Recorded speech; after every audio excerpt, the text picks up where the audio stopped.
Good morning to one and all present here. Today, myself Ashish, and now I'm going to tell something which is very important to you. That is CUT 15 May analysis. So, as we all know that CUT is one of the major exam nowadays, and today we are dealing with CUT English paper 2026. So, shall we begin? We will begin with the question number first.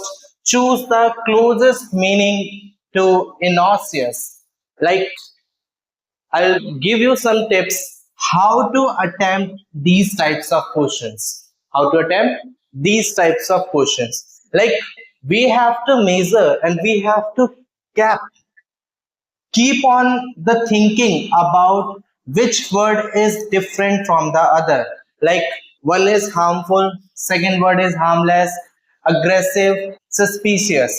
Harmful, something which is very danger for us, या फिर we can say dangerous for us or harmful for us. Harmless, something which is not giving any sufficient amount of harm, or we can say which is very friendly to us. Aggressive, suspicious. So you can see all these spellings like harmful, aggressive, suspicious. Actually, आज का जो weather है वो बहुत ज्यादा hot हो गया है. I don't know what I am trying to say, but words ही कुछ अलग निकल जा रहे हैं. So please keep on managing all this stuff. Harmful, aggressive, suspicious. तो आंसर क्या होगा इसका? इसका आंसर होगा हार्मलेस. बिकॉज इनोसियस का मीनिंग होता है something which is very friendly to us and which does not give any harm to us. तो इसका क्या होगा? हार्मलेस. ठीक है, तो इस टाइप के क्वेश्चंस आएंगे. मैं आपको क्वेश्चंस करने का तरीका बताऊं तो ओके. नेक्स्ट वर्ड क्या है? नेक्स्ट वर्ड क्या है? Choose the opposite. एक चीज please keep on your mind कि आपका जो पेपर होगा उस पेपर में you have to read questions carefully. 60 minutes होंगे आपके पास and in that 60 minute you have to attempt 50 questions and all the questions are mandatory. It means you cannot skip even a single question. So please be aware about it. Choose the word that is opposite meaning of vindicative. जिसको vindicative भी बोलते हैं. Vindicative मतलब क्या होता है? Something which is very we can easily forget about us, about that thing. मतलब कि हम वो चीज आराम से भूल सकते हैं. बोलते हैं ना कि एक बार तो गलती भुलाई जा सकती है बट दोबारा करा तो फिर तो that is revengeful. It says the meaning that since we cannot forget. For example, if somebody attacks your family, your first priority should be to protect the family, and if you are unable to protect, that means you have to take the revenge. Oh, what I am trying to say? I'm trying to say your first priority should be your family or your belongings. तो revengeful नहीं होगा क्योंकि we have to mention here the opposite meaning of vindicative. Okay, forgiving, cruel, arrogant. Arrogant, cruel or revengeful tells the same meaning. Revenge लेंगे तो cruelty से तो हो गई, ऐसा थोड़ी होगा. रिवेंज ले रहे हैं, अरे यार प्लीज यार छोड़ दे भाई, रिवेंज ले रहे ये. This is the not the right method to revenge. Revenge में क्या होता है? हमारा ईगो आता है, हमारा जिसको हम बोलते हैं वो नहीं होता कि ऑरा टाइप का, वो चीजें आती हैं. क्रूल, एरोगेंट, ये सारी की सारी जो चीजें हैं कहीं ना कहीं नेगेटिव इम्पैक्ट को शो कर रही है, नेगेटिव इम्पैक्ट को शो कर रही है. तो that means forgiving is the right word for this question. Next, अच्छा इसका अपोजिट वर्ड क्या होगा? क्रूल का, एरोगेंट का। एक होता है, जो लोग पबजी खेलते हैं वो ज्यादा इस चीज को रिलेट कर पाएंगे, नो मर्सी। नो मर्सी मतलब क्या होता है, कोई भी दया नहीं। दया का एक और वर्ड क्या होता है, ये वो वाला दया नहीं है, सेडी वाला, काइंड। तो काइंड जो है अपोजिट वर्ड है किसका, एरोगेंट का या मर्सी का। नेक्स्ट वर्ड क्या है, choose the grammatically correct sentence. तो इसमें पता है ज्यादातर जो सीयूटी के पेपर में इस टाइप के क्वेश्चंस हमें देखने को मिले हैं, ये बात तो हमें माननी पड़ेगी। तो इसके लिए तुम्हें हमेशा क्या करना है, हमेशा सिंगुलर नाउन को टारगेट करो। किसको टारगेट करोगे, सिंगुलर नाउन को। ठीक है, चलो देखते हैं। Neither of the boys were ready for the competition, neither of the boys, boys आ रहा है, बॉयज आ रहा है, बॉयज। ओके, वॉज हमें क्या बताना है, correct. Okay, neither of the boys are ready for the, neither of the boys have been. देखो ये भी सेंटेंस में प्लूरल है, ये वाला सेंटेंस भी प्लूरल है, ये वाला सेंटेंस भी प्लूरल है। और जहां पे नीदर और नॉर होता है, neither I want coffee nor I want T, that means you didn't want anything, but तुम्हें तो वो चाहिए ही था। क्यों, तुम्हें पता है ना मैं किसकी बात कर रहा हूं। Neither of the boys was ready of the competition. That is the correct answer. अरे यार आंसर की बात कर रहा हूँ, उल्टा सीधा मत सोचो, ठीक है।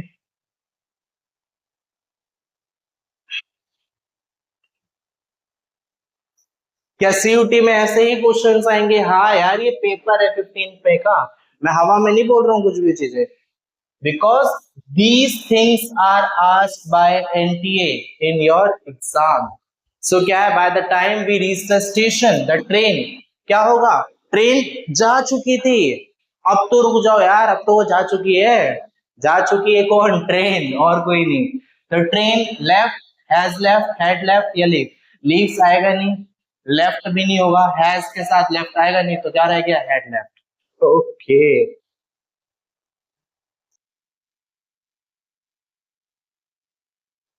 वैसे ये बढ़िया था ना, क्या क्वेश्चन, और कुछ नहीं। Choose the correct passive form of the sentence, they are organising a cultural fest. Okay, organise कर रहे हैं कल्चरल फेस्ट और हमें नहीं बुलाया। कोई बात नहीं, बदला लिया जाएगा। रिवेंज पढ़ जाता है ना, रिवेंज, नो मर्सी, वही वाली चीज है। A cultural fest is organised by them, a cultural fest was being organised by them, a cultural fest is being organised by them, a cultural fest has. अच्छा एक चीज और तुम्हें मैं बता दूं, ये तो आंसर बहुत इजी है, कि अगर किसी क्वेश्चन में तुम्हें लगता है कि क्वेश्चन के ऑप्शंस गलत हैं, देन अगर वो भी कोई इंसान अगर उस क्वेश्चन को अटेम्प्ट ना करे, तो मेरे हिसाब से तो उसको पेपर को ना फाड़ देना चाहिए। अरे पेपर कैसे फाड़ेगा, पेपर तो सीबीटी पे है। लेकिन उसके हिसाब से मतलब वो गधा इंसान होगा जो उस पेपर को ना करके आए, उस क्वेश्चन को करके ना आए, क्योंकि उसके तो तुम्हें फ्री के मार्क्स मिलेंगे। तो अब हम इसमें देखते हैं, अब पैसिव फॉर्म में बदलना है, आर आया है, तो जब इसको कन्वर्ट होगा तो इज आएगा, इज आएगा, इज आएगा। इज इसमें भी दिख रहा है मेरे को, और इज इसमें भी दिख रहा है मेरे को, और इसमें तो कहीं नहीं दिख रहा है, इतना अंदर थोड़ी है हम लोग। They are organising, organising, I N G, I N G change होता है बीइंग में, किसमें होता है, बीइंग में। तो बीइंग किसमें दिख रहा है, इसमें दिख रहा है, इसमें दिख रहा है। देखते रह जाओगे और कोई पढ़ के चला जाएगा।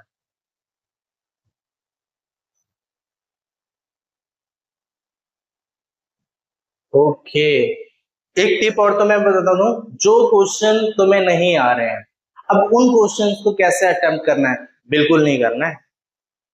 क्या कह रहा हूं मैं, उन क्वेश्चंस को बिल्कुल अटेम्प्ट नहीं करना है। जहां पे तुम्हें लग रहा है, क्या लग रहा है कि 50-50 आंसर हो सकता है ए और बी में। अब कुछ नहीं कहेंगे सर सी और डी में से नहीं हो सकता क्या, अरे यार हो सकता है यार, इतना क्यों तुम चिंता कर रहे हो, ए बी सी डी कुछ भी हो सकता है। मैं ये कह रहा हूं कि if you are sure that answer can be A और बी, मतलब you are striking between the two options, then you can attempt the question.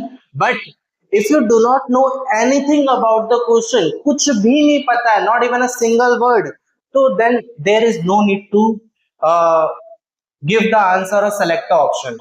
कोई जरूरत नहीं है, क्योंकि वहां पे तुम गलत ही करके आओगे। क्यों? क्योंकि पता नहीं तुम्हारी किस्मत कैसी अच्छी है कि बुरी है कि क्या है, या बहुत ही, मैं तो अपना बता रहा हूँ कि जो आंसर्स मुझे नहीं पता होते हैं मैं उनमें तुक्का मारूं, भगवान सामने से देख रहे हैं, वो आंसर हमेशा गलत होता है। तुम्हारे साथ अगर ऐसा हो जाता है तो ठीक है, तुम अटेम्प्ट कर सकते हो, बट मेरी तो ये एक पर्सनल एडवाइस रहेगी कि उन क्वेश्चंस को प्लीज अटेम्प्ट मत करना। तो क्या सर हम पेपर ही छोड़ के आ जाए? नहीं, तुम्हें 40 प्लस तो अटेम्प्ट करना ही है if you want to get the south और द नॉर्थ कैंपस। इतने क्वेश्चंस तो अटेम्प्ट करने ही पड़ेंगे। ठीक है, तो ये क्या है, क्या बनाना था इसमें, क्या बताना था? रिया सेड, रिया क्या कह रही है? फिर से रिया कह रही है क्या? आई will complete the project tomorrow. झूठी है भाई रिया, सिर्फ बोलती है। कोई रिया अगर देख रही हो तो प्लीज ऑफेंड मत हो ना।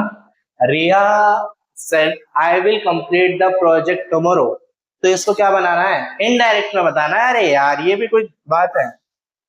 कर लेगी ना वो, कह रही है तो कर लेगी तो कर लेगी। अब आई विल है तो वुड हो जाएगा, विल है तो क्या हो जाएगा? वुड हो जाएगा। अब उसके बाद क्या है? रिया सेड, रिया लड़के का नाम हो सकता है? हो सकता है? नहीं यार, रिया लड़के का नाम तो नहीं हो सकता है। रिया तो लड़की है, और लड़की है तो वो बोल रही है प्रोजेक्ट कल करके देगी तो कल कर देगी। लड़के थोड़ी हैं जो बोले हैं कि कल प्रोजेक्ट हो जाएगा तो कल लेके बैठे हुए हैं यार प्रोजेक्ट करना है, प्रोजेक्ट करना है। चलो देखते हैं। Riya said I will complete the project tomorrow. Riya said that she will, would नहीं है, अच्छा इसमें वुड है तो she said she would have completed the project next day. हाँ यार, टुमारो तो नेक्स्ट डे में बदल जाता है, ये चीज तो हमें भी पता है। नेक्स्ट डे में तो क्या लिख रहा हूँ? इतना तो पता चल गया, टुमारो टुमारो नहीं आएगा, ए और डी में से होगा, ए और डी में से होगा। अब मैं तुम्हें इसकी गलतियां बताऊं, बता दूं? बता दूं? बता देते हैं चलो। शी ए और किसमें से, नहीं बी और डी में से होगा ना यार, तुम लोग भी बताते ही नहीं हो, मैं कुछ भी लिख देता हूं तो मान लेते हो, है ना? शी वुड कंप्लीट, अब इसमें देखो ना कंप्लीट आ रहा है यार। और इनडायरेक्ट और डायरेक्ट में हमने पढ़ा है कि वर्ब की थर्ड फॉर्म लगती है, कंप्लीट की थर्ड फॉर्म कंप्लीटेड होता है यार। कंप्लीटेड होता है। तो she would completed the project next day, ये बात देख रहे हो, यहाँ पे कंप्लीटेड लिखा हुआ है और कंप्लीट की कोई फॉर्म ही नहीं होती, फिर तुमने मेरी बात मान ली। अरे भाई, कंप्लीट कंप्लीटेड कंप्लीट ये क्या होता है? ये नहीं होता है। अब यहाँ पे देखो, Riya said would complete the project in the next day. अब यहाँ पर हैव लगा हुआ है, यहाँ पर हैव लगा हुआ है। शी वुड हैव, अभी इसमें कहीं पे लिखा था हैज और हैव लिखा था? नहीं लिखा था, तो कैसे हो जाएगा? यहाँ पे नहीं हो सकता ना हैव, तो रह क्या गया हमारे पास? ये वाला रह गया। फिर सर अभी भी मजाक कर रहे हो क्या? नहीं यार, इतना भी मजाक सही नहीं है, पेपर है।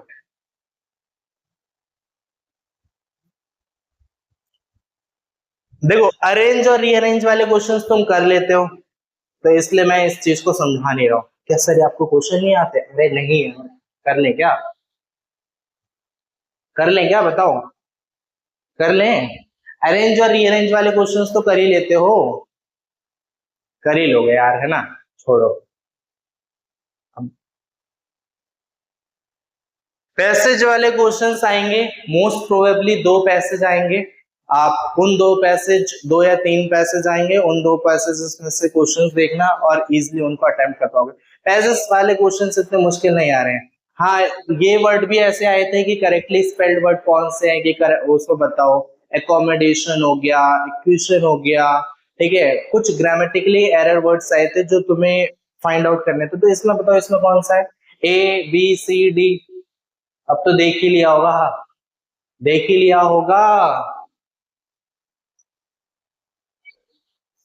अकोमोडेशन ये वो जगह होती है, होटल, होटल जहां पर रहने के लिए लोग जाते हैं। ये क्या बना रहा हूं मैं? ये है अमीबा, ठीक है। पर सर अमीबा तो ऐसा दिखता ही नहीं है। तो मैं जो बात बोल रहा हूँ वो ये बोल रहा हूँ कि अकोमोडेशन की स्पेलिंग ये होती है। अरे यार छोड़ो यार, इतना भी क्या सोचना है। रिप्लेसमेंट वाले वर्ड्स भी आते हैं, ये कर लेते हो तुम लोग इसको कर लेते हो। तो देखो कुछ टिप्स दे दूं, दे दूं कि नहीं?